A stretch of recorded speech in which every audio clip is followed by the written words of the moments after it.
This is the most important and crucial period of your lives, for what you do now and what you decide now at this age may well determine which way your life shall go. And whenever a building is constructed, you usually have an architect who draws a blueprint.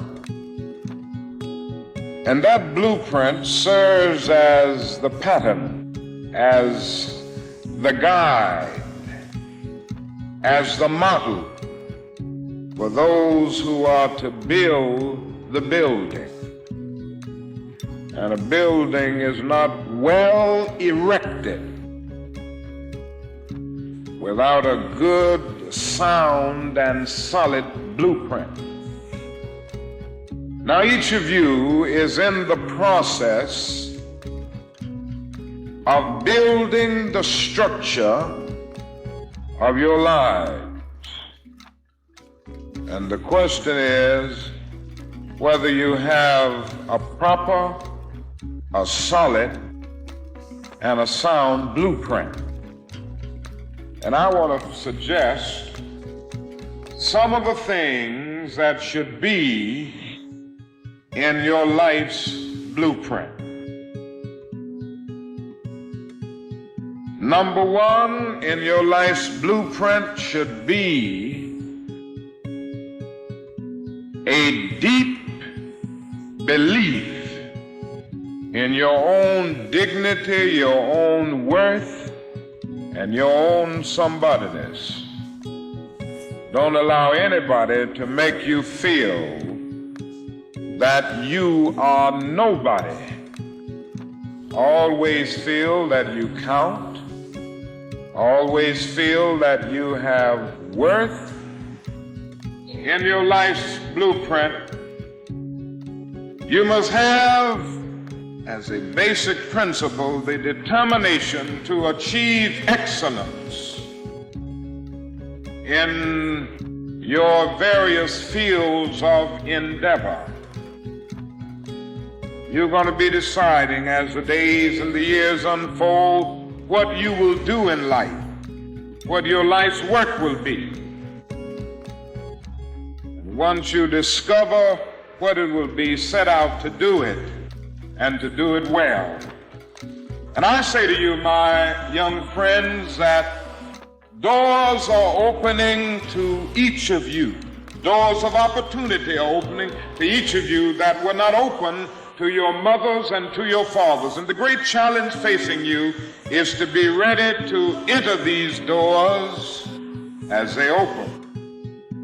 Ralph Waldo Emerson, the great essayist, said in a lecture back in 1871 that if a man can write a better book or preach a better sermon or make a better mousetrap than his neighbor, even if he builds his house in the woods, the world will make a beaten path to his door.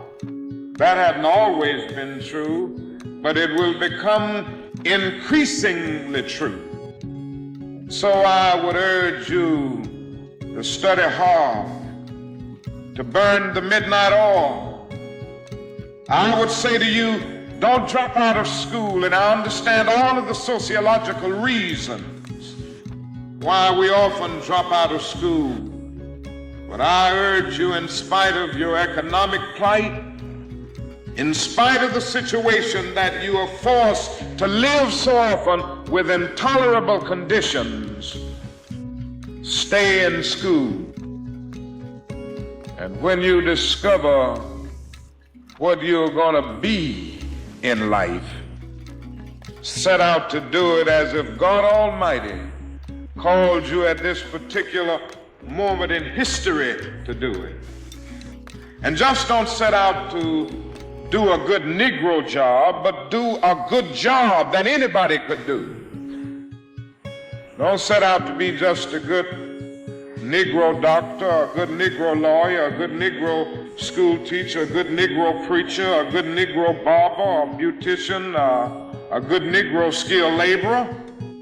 For if you set out to do that, you have already flunked your matriculation exam for entrance into the University of Integration. Set out to do a good job and do that job so well that the living, the dead, or the unborn couldn't do it any better.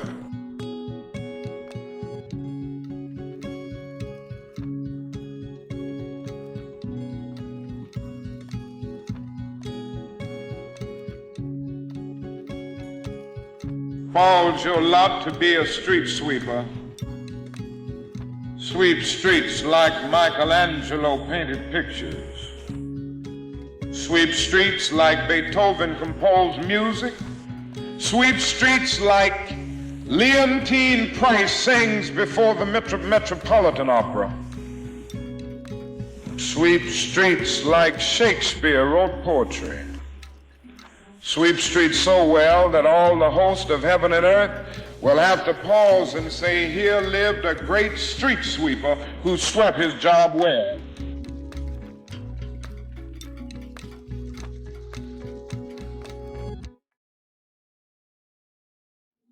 If you can't be a pine on the top of the hill, be a scrub in the valley.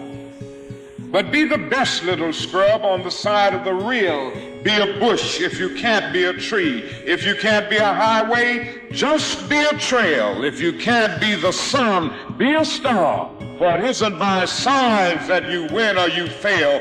Be the best of whatever you are.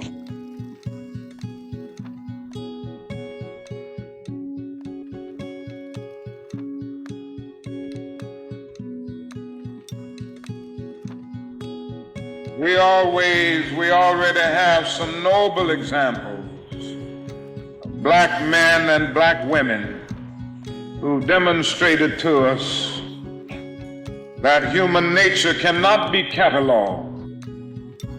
They in their own lives have walked through long and desolate nights of oppression, and yet they've risen up and plunged against cloud-filled nights of affliction, new and blazing stars of inspiration. And so from an old slave cabin of Virginia's hills, Booker T. Washington rose up to be one of America's great leaders. He lit a torch in Alabama, and darkness fled in that setting. Yes, you should know this because it's in your own city. From a poverty-stricken area, Philadelphia, Pennsylvania, Marian Anderson rose up to be the world's greatest contralto, so that a Toscanini could say that a voice like this comes only once in a century, and Sibelius of Finland could say, my roof is too low for such a voice. The red hills of Gordon County, Georgia, and the arms of a mother who could neither read nor write, Roland Hayes rose up to be one of the world's great singers and carried his melodious voice into the palaces and mansions of kings and queens. From crippling circumstances, there came a George Washington Carver to carve for himself an imperishable niche in the annals of science. There was a star in the diplomatic sky, and then came Ralph Bunce, the grandson of a slave preacher, and he reached up and grabbed it and allowed it to shine in his life with all of its scintillating beauty. There was a star in the athletic sky. Then came Jackie Robinson in his day, and Willie Mays in his day with their powerful bats and their calm spirits. Then came Jesse Owens with his fleet and dashing feet. Then came Joe Louis and Muhammad Ali with their educated fists. All of them came to tell us that we can be somebody, and to justify the conviction of the poet, fleecy locks and black complexion cannot forfeit nature's claim. Skin may differ, but affection dwells in black and white the same. And if I were so tall as to reach the pole, or to grasp the ocean at a span, I must be measured by my soul. The mind is the standard of the man. Finally,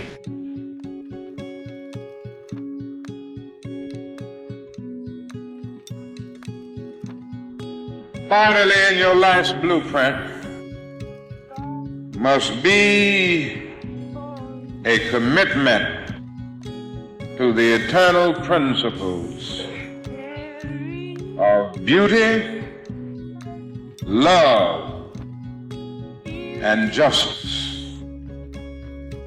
Don't allow anybody to pull you so low as to make you hate them.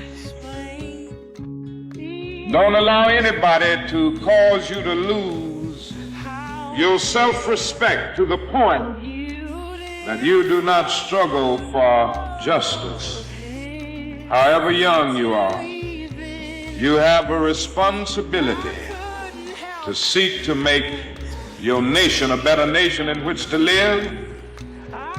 You have a responsibility to seek to make life better for everybody. And so you must be involved in the struggle for freedom and justice. Now, in this struggle for freedom and justice, there are many constructive things that we all can do and that we all must do. And we must not give ourselves to those things which will not solve our problems. You've heard the word nonviolent and you've heard the word violent. I happen to believe in nonviolence. We struggle with this method with young people and adults alike all over the South, and we have won some significant victories, and we've got to struggle with it all over the North because the problems are as serious in the North as they are in the South. But I believe as we struggle with these problems, we've got to struggle with them with a method that can be militant,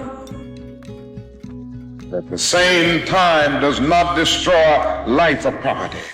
And so our slogan must not be burn, baby, burn. It must be build, baby, build.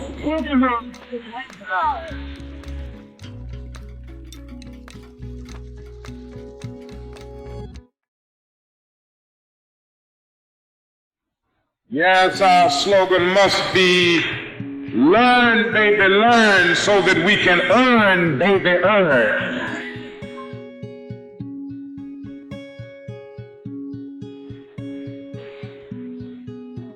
And with a powerful commitment, I believe that we can transform dark yesterdays of injustice into bright tomorrows of justice and humanity.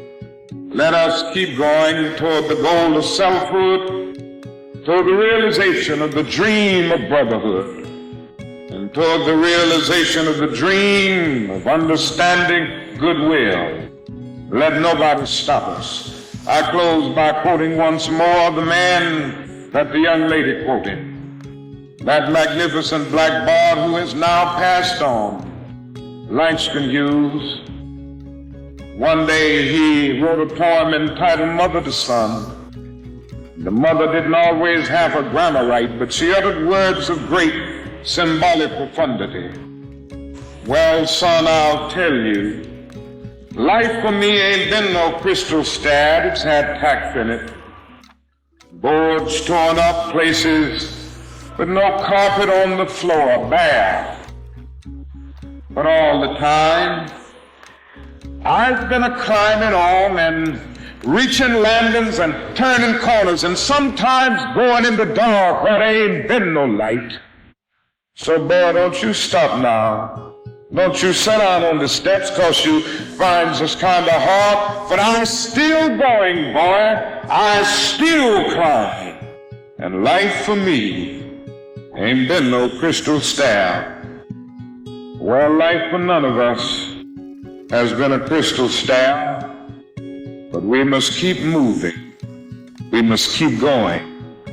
If you can't fly, run. If you can't run, walk. If you can't walk, crawl. But by all means, keep moving.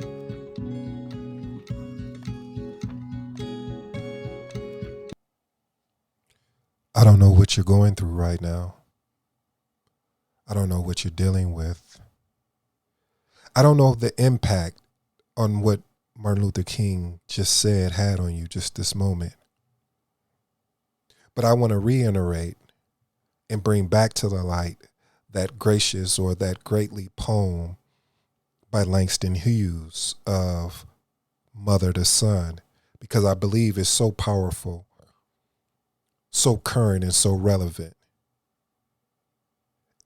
Well, son, I'll tell you, life for me ain't been no crystal air. It's hard tacks in it, splinters, boards torn up, and places with no carpet on the floor, bare.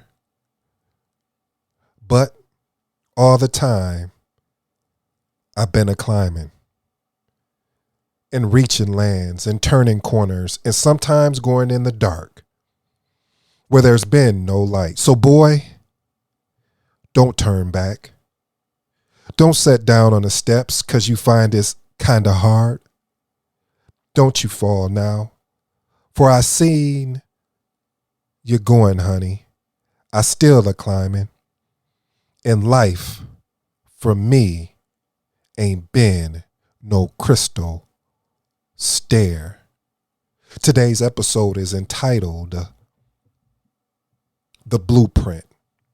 Don't allow life to pass you by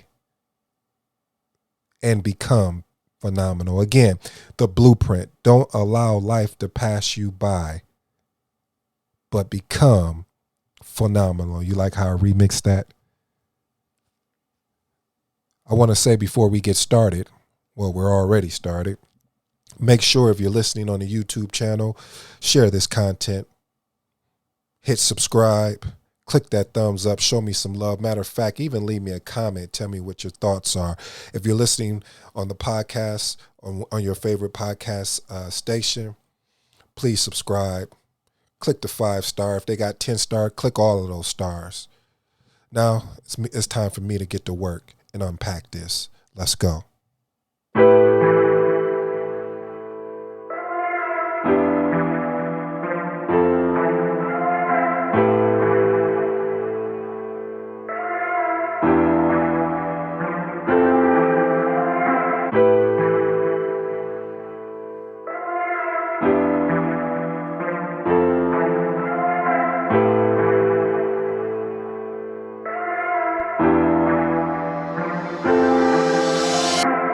If you're new to the Impact Secret Podcast show, welcome to the family. To my existing family, big up. As always, thank you for joining. On this podcast show, we shift the mindset through inspiration, motivation with a standing foundation of self-discipline. I am your respectful host, ED. For all you smart and intelligent folks out there, listen, that just simply means Ed. You know the motto. What we live by here, bet on yourself. You won't win unless you get in the game and play. A quote that's resonating with us here by Bob Marley. You never know how strong you are until being strong is the only choice you have. Also a foundation that we live by here. Living means doing what you love to do, even if you have to fall to get back up. This is a hot show today, family. You already know I got one question and two thought-provoking statements. This is all inspired by MLK. First question, what is in your blueprint? What is in your blueprint? First thought-provoking statement, becoming somebody. Becoming somebody. And the last thought-provoking statement, rejection and failure. Rejection and failure. As I stated, this is going to be a hot one. Make sure you hit that like. Please, you subscribe. That's all free of charge. You don't even get charged for that. Share this information with someone that's going through something. Let's get to work. You see, family, with the title of this episode, The Blueprint, which, as you can tell, inspired by Martin Luther King, and don't allow life to pass you by, but become phenomenal. The reason why this so poignant and it's so on point is because a lot of times in life, family, I'm guilty of it, you're guilty of it, that we get caught up in life twists and turns. See, that's why I love that poem, Mother to Son by Langston Hughes, because the mother illustrated that life is not going to be fair. She illustrated that life is going to twist and turn you around. Life is going to put you in a position to test you. But if you sit down and get comfortable, you may get too comfortable that you may not want to get back up and fight. It's not fair, family. I'm here to testify. I'm here to tell you the truth. Well, my truth, that is, because everybody's truth is different. You see, what also arrested my attention was the fact of how you have to go out and go get it. You have to. I was listening to P. Diddy, Sean Combs, Puffy, when he was talking about some of the mantras that he said that he has, like lock in. I love that, lock in. That means basically what I got out of it, I put my own thought around it, and I said that just basically means is that you have to focus or go after the thing that you said that you wanted to do. And once the buzz or the dopamine rush has left the building, can you still go after that thing? That reminds me of a story I just recently read from one of the books that I always share with you, as far as that's a good inspirational book by Barry Powell, the 99 Inspirational Stories. He told a story where he said a company announced a job opening position of a telegraph operator. 2 days later, 10 applicants were waiting in a large room, noisy hall in front of the personal manager's office for the job interview. A young man among them, like the others, he filled out a form that he was given and sat down to wait. He saw the secretaries and clerks coming and going and heard a telegraph clacking in the background. A couple minutes later, this man stood up, crossed the room, and walked to the door of the manager's office. He knocked on the door, then walked right in. The other applicants were shocked by his rude attitude. They talked among themselves, all agreeing that this man would be definitely disqualified even before his interview started. 10 minutes passed, and the man came out of the office, escorted by the personal manager, who announced, "Thank you guys for coming. The position has already been filled." The applicants were confused. Matter of fact, one man spoke up and said, "Sir, we don't understand this. All of us have been waiting for much longer than him, yet we never had a chance of an interview." The manager replied, "Yes, indeed. All of you have been sitting here for more than an hour. All this time, the telegraph has been ticking out one message. Dear applicant, come right in so we can start the interview." Man, that's powerful. Again, that's by Barry Powell, 99 Inspired Stories. Reason why that is powerful is because that was a opportunity of being proactive instead of reactive. You see, that's why it addresses what Martin Luther King was saying about becoming somebody. Also, the importance of the blueprint when he addressed of making sure that you stay in school. See, staying in school, I didn't get the same perspective of staying in school as far as a formal education. I am talking more of a informal education. Well, what do you mean, ED, informal education? See, an informal education is that wisdom or life lessons of things that you've been through. See, a informal education is saying that, you know what, I'm going to go on Udemy, or I'm going to go on any of these type of training platforms. I want to learn how to do Excel, or I want to learn how to do, Instagram or YouTube, or I want to learn how to be a marketer. I'm going to invest in this. See, that's informal training. That is training that you're not going to get from a school. See, a lot of times where in education, they give you a lot of formal education of theories of what's it going to be like. But in the real world, you have to be able to take that information and apply it. And that's what was wrong sometimes in the education system, is that they don't provide the information that you can apply and start using right away. It's great information. I won't won't discredit it in a way of saying that don't go to college, because college does teach you a lot of things as far as learning how to study, learning how to focus, learning how to be able to put together a presentation and be able to present it. There's a lot of great attributes, but there's a lot of areas of opportunity that can be fixed. And that's why it's important, if you're someone that is listening and maybe you're in school or you graduated college and now you think, hey, that's it. No, you're really starting to begin. And I'm not going to leave out people that didn't go to college, because that doesn't make someone who did go to college anyone better. What it does say is that you have the same opportunity of being able to learn just as much or even more than anyone that did go to college. Because again, you have to understand that if you want to become phenomenal, if you want to become more than what you were yesterday, you have to invest in you. You have to pick up the book. You have to go ahead and invest in that course that may be $30 or $40 or $100 or $200 or even more than that. But if you really think about it, family, if you start equating it to the things that you have bought that didn't provide you that return in value, or that you couldn't go back and look at, how many times have you went out to eat and spent money, and then you look back and was just like, yeah, that was a good memory, but I can't take the memory and apply it unless I'm doing something to, like you're creating YouTube or doing something. What we're doing here is a podcast show. But wouldn't you rather take that money and invest in yourself so you can continue to grow and learn a new skill set?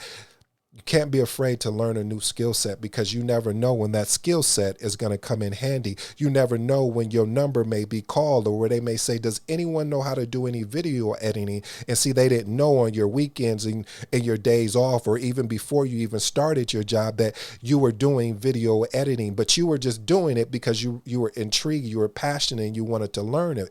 See, family, that's how you get started. I've been asked, I was asked one day, how do you find your purpose? I said, if I could give you that answer, if I would probably be a billionaire. But what I've learned to do is to continually to search out things that interest me. And when the interest, or I find out that is not aligning with what I want to do, I just don't do it anymore. When I started the show, I was interested, I was passionate, because I enjoyed the fact of being able to leverage a platform to be able to inspire people. If I get to a point where I'm feeling that I'm not able to inspire, or I'm not even feeling inspired, then I'll put a stop to it. But until then, I have to keep going. I have to keep putting in the work, because what we can't do is what we're both guilty at, you and myself, which is that we'll get inspired, we'll get encouraged, but now the work has to show up. Now we got to put in the work, and now all of a sudden that inspiration has left. So what does that say? Does that say that we were really inspired, or were we fantasizing on what we thought could be, but we didn't want to engage in what the work is required? One thing about what you have to understand in this thing that we call life is rejection and failure. I don't care who you are. I don't care if you're the most motivated, the most inspired, the most living on cloud nine person in the world. Rejection is rejection. The feeling that one has when you have a certain expectation of you've done the work, you've given all you can give. You left everything out there on the floor. You left everything out there on the table. You left everything in the meeting. And yet and still, the results are not shown. That hurts. That's painful. But then sometimes I'll refer back to what Eric Thomas says is, you in pain, go get something for it. That's why I loved when that Langston Hughes, the mother to a son, because she was just saying, yeah, I know it hurts. I've been through some things too, but you have to keep going. You have to pick yourself up and keep going. I'm not going to say pick yourself up by the bootstrap, because it's not relevant. Reason why it's not relevant, because I'm not wearing boots. I'm wearing sneakers. It's not relevant because that doesn't help me move forward. You're telling me just because you did it that I can do it. No, what I'm saying is that it's a process. Every day that you wake up, you have a choice or a decision. Is today I decide to win regardless what comes my way, and it's not always going to be fair. That's probably why MLK was saying you got to learn, baby, learn in order to earn, baby, earn. See, I like to remix that and say you got to learn and apply what you learn to be able to earn, baby, what you want to earn. I hope you like that. I said you got to learn, baby, learn, but you have to apply what you learn so you can earn what you earn.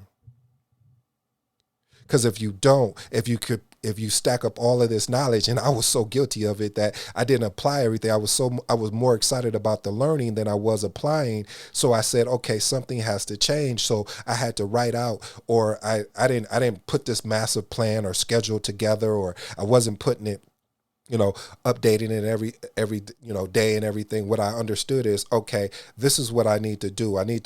As you guys know, I am in the process of studying for something that I failed 3 times. And the reason why is not even that I even need the actual certification, but for me, this is my Mount Kilimanjaro. This is, for me, the obstacle that's in the way. For me, this is an opportunity for me to lock in. And family, if I'm going to keep it a buck, I haven't been doing extremely well as far as putting in the required time to study. And the reason why is that I'm in a force, I'm in a challenge of saying, see, I did this before. I dedicated hours and hours. That's all I did was study, and I failed not once, not twice, but 3 times. I don't want to go through that rejection again. But all I'm here to tell you, I have to come back. And the reason why I have to come back is because, see, sometimes you'll equate rejection with failure. I'm reading an amazing book right now, actually at Audible. It's 100 Days of Rejection. You need to go check that out. You need to go listen to that, especially, I don't even care if you're not going through anything. This book, for me, in my humble opinion, is an opportunity to learn the importance of not making a rejection an actual failure. See, if Michael Jordan would have took upon himself and said, and I know you've heard the story many of times of how he got cut by his high school team, but what you miss in the whole conversation is that Jordan did go home. And when he went home, he and I can imagine, if you allow me to use my imagination on this, I can imagine that he was so excited about making the team. He was so excited about the opportunity to do something he really enjoyed, that he loved. And when he found out the results, he was not happy. He was so unhappy that he went home and he thought to himself, well, I just don't even want to play this game no more. It's not even worth it. And I don't know, maybe he may have cried. Maybe he didn't. I don't know, but I'm using my imagination here. And then, but what was so cool, what was so unique is his mother said, yeah, get that out your system. And I paraphrase because I'm thinking like how a mother would come in and say, from a nurturing standpoint, get that out your system, but because it's time to get back to work. Sort of like Langston Hughes' mom said, you can't sit here on this porch because there's still work to do. So get back out there and go after what you want. So family, I challenge you.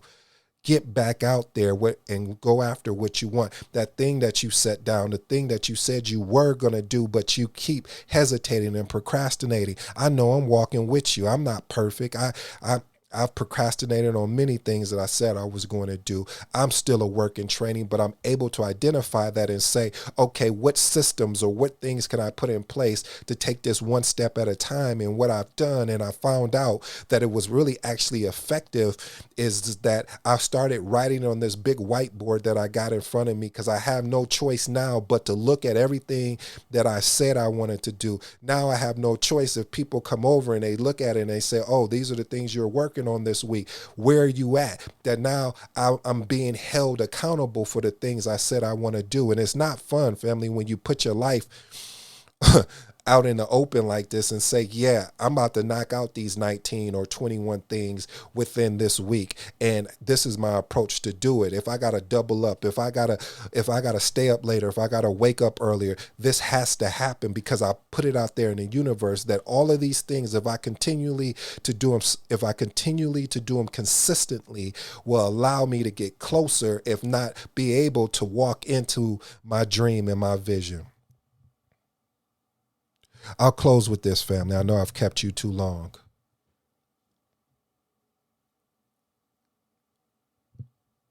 I challenge you today and this week, whenever you're listening to this, to know your life is not a crystal stair, and it hasn't been a crystal stair. But understand, you have the opportunity to change it.